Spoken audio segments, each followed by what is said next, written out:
And now let's look at the World Trade Center. The World Trade Center was owned by the New York Port Authority. And that was utterly controlled by ultra-Zionists. At the time of 9/11, a guy called Louis Eisenberg, a friend of Benjamin Netanyahu. He then agreed, for the first time in the history of the Twin Towers, to sell it into private hands, sell the lease into private hands. And he sold it to an ultra-Zionist friend of Benjamin Netanyahu, so much a friend, they used to talk every Sunday on the phone, Larry Silverstein. And his partner in this project, a guy called Frank Lowy of Westfield Malls fame, another friend of Netanyahu.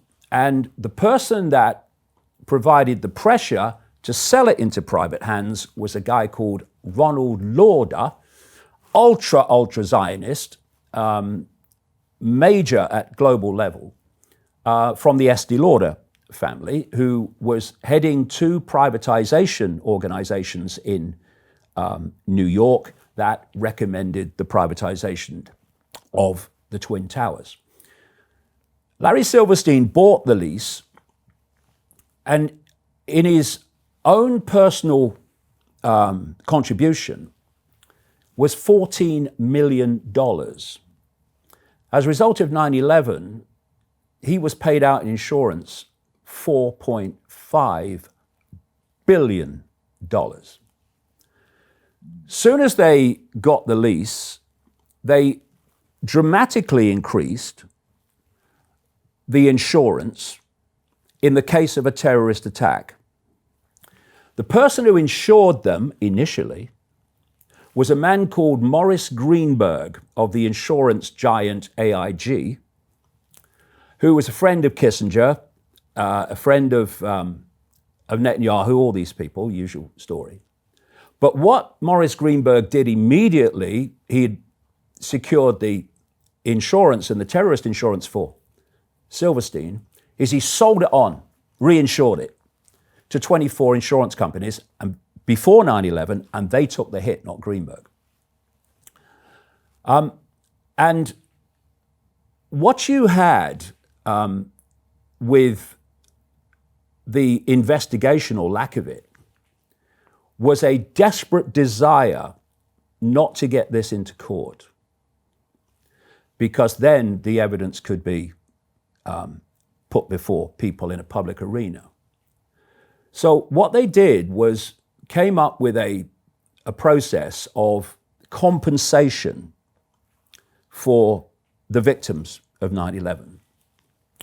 And you would get a payout if you agreed not to take out civil action, basically.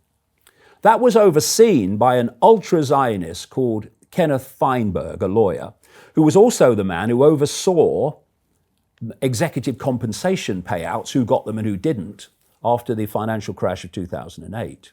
So he oversaw the families getting the compensation who didn't agree, who agreed rather not to go into a civil action. But just under 100 families said, no, we're not taking your compensation. We want to know what's happened. I think I saw a piece on 60 Minutes with him. Yeah, so then, yeah, and that civil litigation of the 9/11 families was overseen by an ultra-Zionist judge called Alvin Hellerstein and ultra-Zionist team in his team.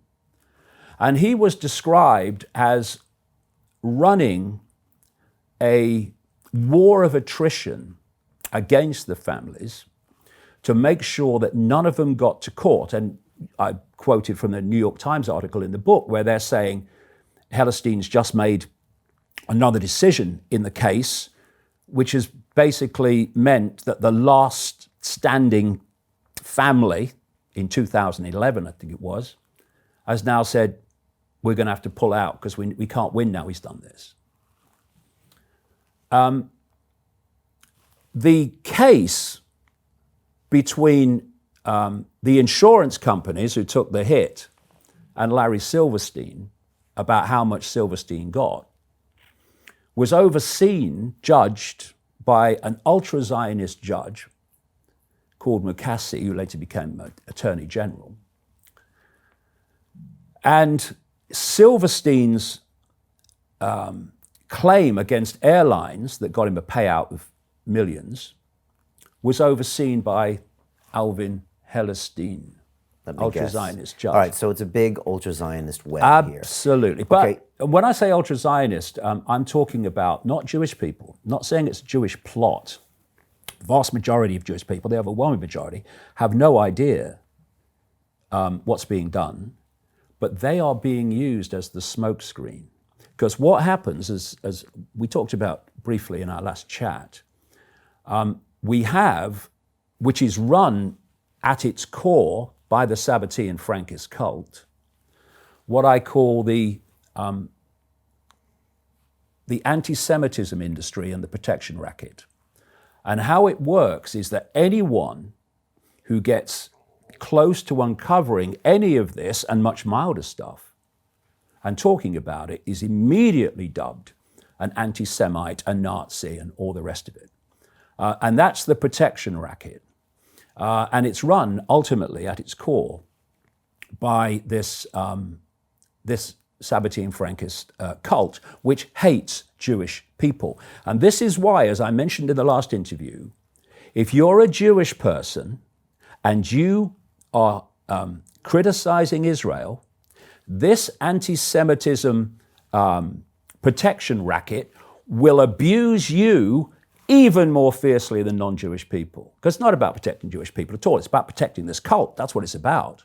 And because of compartmentalization, many people in this ultra-Zionist protection racket will have no idea that what they're protecting is actually a cult.